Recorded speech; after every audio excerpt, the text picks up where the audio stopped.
Assalamualaikum warahmatullahi wabarakatuh. Halo teman-teman, perkenalkan nama saya Satrio Nuraihan dengan NIM 2021-5-2017.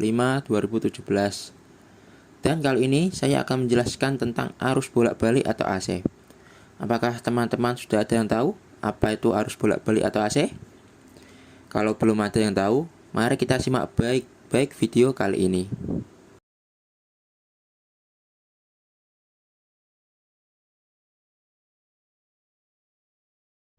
Arus. Ada yang tahu nggak sih apa itu arus? Nah, arus sendiri dibedakan menjadi dua macam, yaitu ada arus AC atau alternatif current yang bisa disebut arus bolak-balik, dan arus DC atau direct current yang bisa disebut arus searah. Nah, arus AC, contoh sumber arusnya ada generator dan listrik PLN, sedangkan dalam arus DC, contoh sumber arusnya ada pada baterai dan aki. Dalam arus DC juga terdapat dua kutub, yaitu kutub positif dan kutub negatif. Nah, itu adalah contoh-contoh sumber arus dalam AC maupun DC. Sekarang kita akan mengenal apa itu definisi tentang AC, karena kita akan menerangkan tentang AC bukan DC kali ini.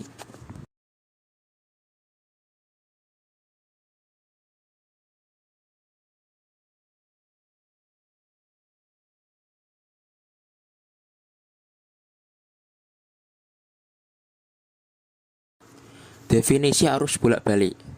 Nah, arus bolak-balik atau alternatif current atau biasa disingkat AC merupakan arus dan tegangan listrik yang besarnya berubah terhadap waktu dan mengalir dalam dua arah. Arus bolak-balik biasanya dimanfaatkan untuk peralatan elektronik. Pada prinsipnya, sumber arus bolak-balik bekerja melalui perputaran kumparan dengan kecepatan sudut tertentu yang berada dalam medan magnetik. Jenis-jenis rangkaian dalam rangkaian AC adalah rangkaian resistor, rangkaian induktor, dan rangkaian kapasitor.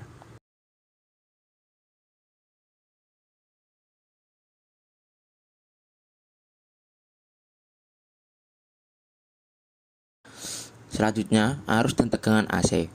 Gaya gerak listrik atau GGL yang dihasilkan oleh generator AC berubah secara periodik mengikuti fungsi sinusoidal. Nah, fungsi sinusoidal bisa kita lihat seperti gambar di bawah ini. Nah, selanjutnya kita akan mengetahui rumus-rumus dari persamaan arus AC dan tegangan AC. Rumus dari persamaan arus AC adalah I sama dengan I max kali sin kali omega kali T. Rumus persamaan tegangan AC adalah V sama dengan V max kali sin kali omega kali T, yang kita ketahui bahwa I sama dengan nilai arus sesaat yang memiliki satuan A atau ampere, V sama dengan nilai tegangan sesaat yang memiliki satuan V atau volt, I max sama dengan nilai arus maksimal yang memiliki satuan A atau ampere, V max sama dengan nilai tegangan maksimal yang memiliki satuan V atau volt, W atau omega sama dengan kecepatan sudut yang memiliki satuan rad per S atau radian per second, dan T sama dengan waktu yang memiliki satuan S atau second. Nah, nilai dari I max dan I max bisa kita ketahui juga melalui osiloskop, yang hasilnya bisa juga sama seperti gambar di bawah ini, seperti gelombang-gelombang ya pada osiloskop.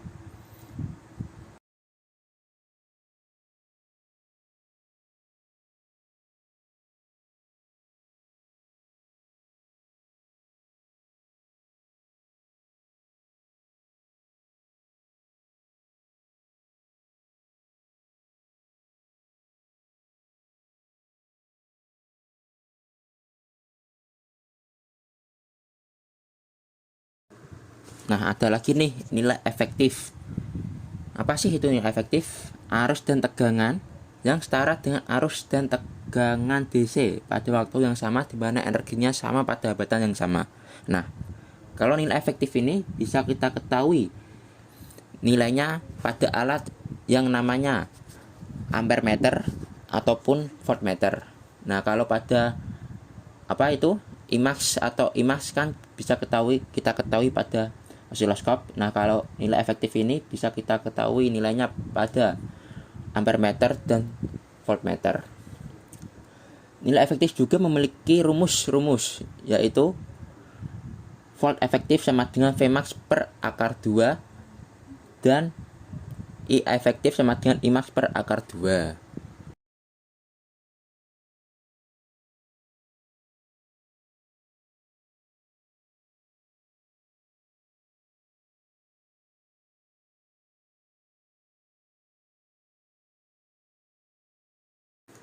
Setelah kita belajar, pasti sudah ada yang paham dong. Ya, setidaknya mengenal lah apa itu AC.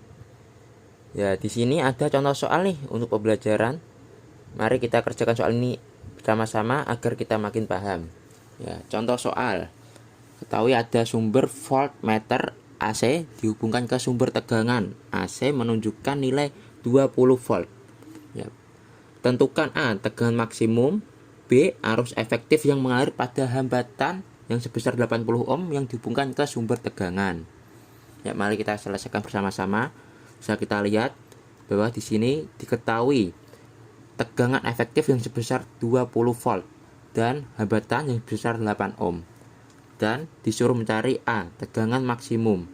Perlu diingat bahwa rumus dari tegangan efektif sama dengan tegangan maksimum dibagi akar 2. Dan di sini kita disuruh mencari tegangan maksimum. Jadi tegangan maksimum sama dengan tegangan efektif dikali akar 2 rumusnya ya. Berarti sama dengan 20 volt dikali akar 2 sama dengan 20 akar 2 volt. Ya gitu. Lanjut B, arus efektif yang melalui hambatan yang terhubung ke sumber tegangan. Berarti di sini sudah diketahui hambatannya seberat 8 ohm. Ya, perlu diingat bahwa arus efektif, rumus arus efektif sama dengan tegangan efektif dibagi R, karena di sini disuruh mencari arus efektif. Jadi arus efektif sama dengan 20, yaitu yang diketahui dari tegangan efektif dibagi 8, yaitu hambatannya sama dengan 20 bagi 8 sama dengan 2,5 ampere.